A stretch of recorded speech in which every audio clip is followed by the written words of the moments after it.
Death Valley is the largest national park in the lower 48 United States.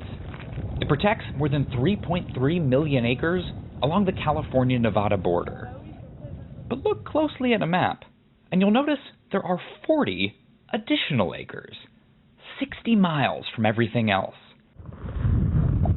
Far down this lonely gravel road, you'll find this extra piece of the park.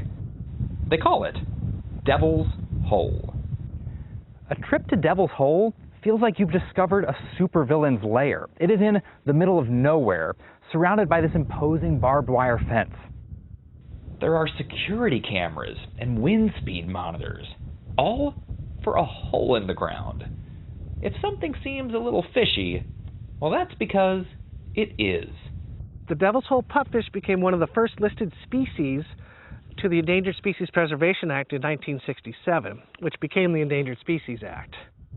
The Devil's Hole pupfish is one of the rarest fish in the world, and this hole in the desert is the only place you can find it.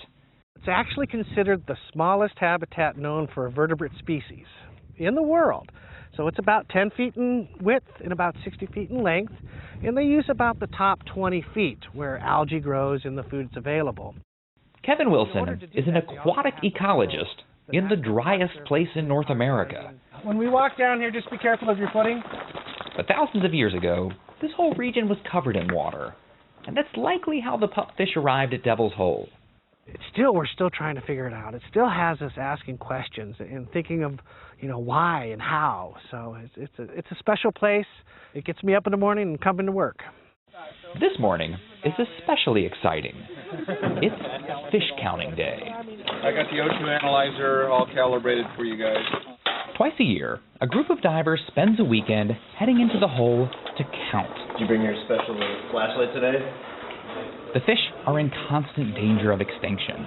We actually reached an all-time low of 35 observable fish in the spring of 2013. Well, most of the fish can be counted from the surface. For the cave divers, it's a risky endeavor. In the 1960s, 2 teenagers died while exploring Devil's Hole. Their bodies were never recovered.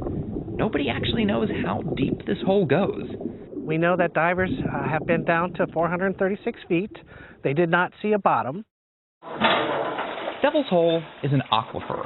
The 93-degree water here runs underneath this entire region, which pits farmers in search of water against environmentalists fighting for pupfish survival.